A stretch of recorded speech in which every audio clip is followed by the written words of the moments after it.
कक्षा 10 गणित फर्स्ट तुम लोगों को हम द्विघात समीकरण पढ़ा रहे थे, जिसमें द्विघात समीकरण के मान ज्ञात करने के 2 या 3 नियम बताए गए, जैसे गुणनखंड से तथा पूर्ण वर्ग बनाकर और सूत्रों द्वारा समीकरण के मान ज्ञात करना। अब हम सूत्रों के माध्यम से जब समीकरण के मूलों को ज्ञात करते हैं तो हमें मिलता है, जैसे दिया गया, आज हम अध्ययन करने चल रहे मूलों की प्रकृति और विविक्त कर। देखें, द्विघात समीकरण ax² bx धन c बराबर 0 के मूल का मान x बराबर ऋण b धन ऋण कड़ी में b² 4ac बटे 2a, यह तुम लोगों को सूत्रों द्वारा बताया गया है। अब यहाँ पर हम देखते हैं कि b ऋण b धन ऋण कड़ी में b² 4ac बटे 2, यह जो मान आता है वह जो है b² 4ac माने b² 4ac पर निर्भर करता है। ध्यान देंगे इस पर, ये क्योंकि वर्गमूल लगा है, वर्गमूल जो है इसलिए यह पूरे मान को इसी वर्गमूल पर निर्भर करता है। तो किसी भी परिमेय संख्या में हम कुछ भी परिमेय संख्या जोड़ घटा सकते हैं तो कोई परिमेय मिलेगा, लेकिन अगर ये मान का वर्गमूल आ जाता है तो इसका कोई वास्तविक मान न प्राप्त होकर ये समस्याजनक होता है।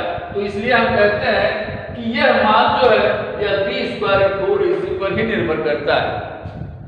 आगे देखें, यह b² 4ac बराबर 0, तो अब देखें b² 4ac का मान अगर 0 रख देते हैं तो कर्ण में 0 आ गया और कर्ण में 0 का वर्गमूल 0 होता है, इसलिए इस संख्या में कोई परिवर्तन नहीं होता है, तो यह का मान ऋण b बटे 2a प्राप्त हो जाता है। अब देखिए, यदि b² 4ac बड़ा है 0 से तो b² 4ac एक धनात्मक संख्या माने b² में से 4ac घटाने पर एक धनात्मक संख्या आएगी, जिसका हम कुछ न कुछ वर्गमूल ज्ञात कर सकते हैं।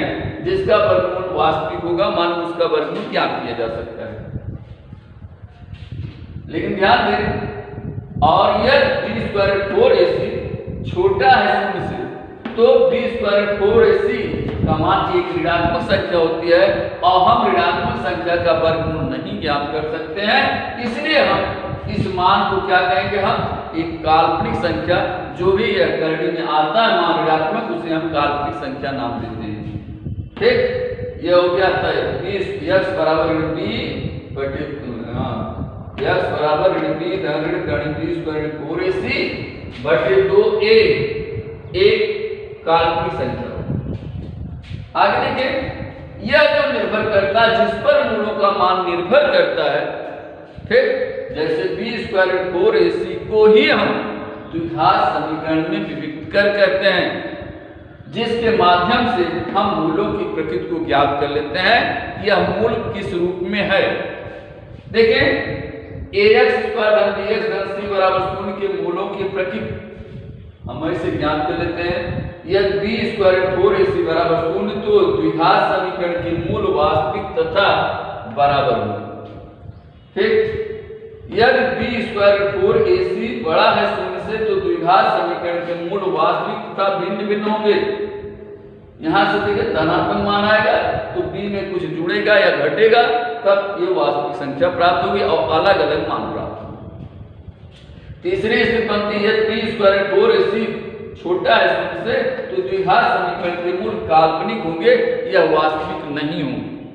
ठीक, इस प्रकार हम दिए गए समीकरणों से उसके विविक्त कर की सहायता से मूलों की प्रकृति ज्ञात कर लेते हैं कि मूलों के हल वास्तविक होंगे या मूलों के हल काल्पनिक होंगे या मूलों के हल बराबर होंगे। इस पर हम अध्ययन कर लेते, इसको ज्ञात कर लेते हैं। एक उदाहरण देखें,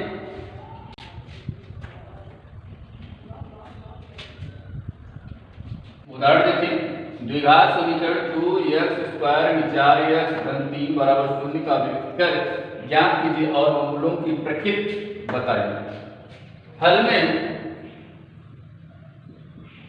हम देखते हैं, देखें 2x² 4x धन 3 बराबर 0 की तुलना ax² धन bx धन c बराबर 0 से करने पर जब हम तुलना करते हैं तो हम पाते क्या है, a के स्थान पर 2 है तो a बराबर 2, b के स्थान पर ऋण 4 है, इसलिए b बराबर ऋण 4, c के स्थान पर 3 है, इसलिए c बराबर 3।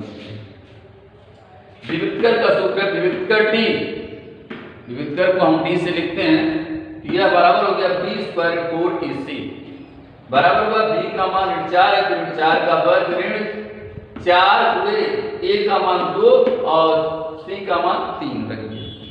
ये हो गया 4 ऋण 4 का वर्ग 16, तो 4 गुणे 8 24 ऋण 24 हो गया। अब देख रहे हैं हम यहाँ 16 में से 24 घटाएंगे तो ऋण 8 प्राप्त होता है। अब हम देख रहे हैं विविधकर ऋणात्मक संख्या प्राप्त होगी। अब ऋणात्मक संख्या का हम वर्गमूल निकाल नहीं सकते, इससे यह सिद्ध होता है कि यह काल्पनिक संख्या होगी, अर्थात हम लिखते हैं चूंकि विविधकर एक ऋणात्मक संख्या है, इसलिए समीकरण जो दिया गया है 2x स्क्वायर 4x धन 3 बराबर 0 के मूल काल्पनिक होंगे, या इसको हम कह सकते हैं मूल वास्तविक नहीं होंगे। इस प्रकार प्रश्नावली 4.4 को हल कर डालें। जो समस्या हो उसे कमेंट करें।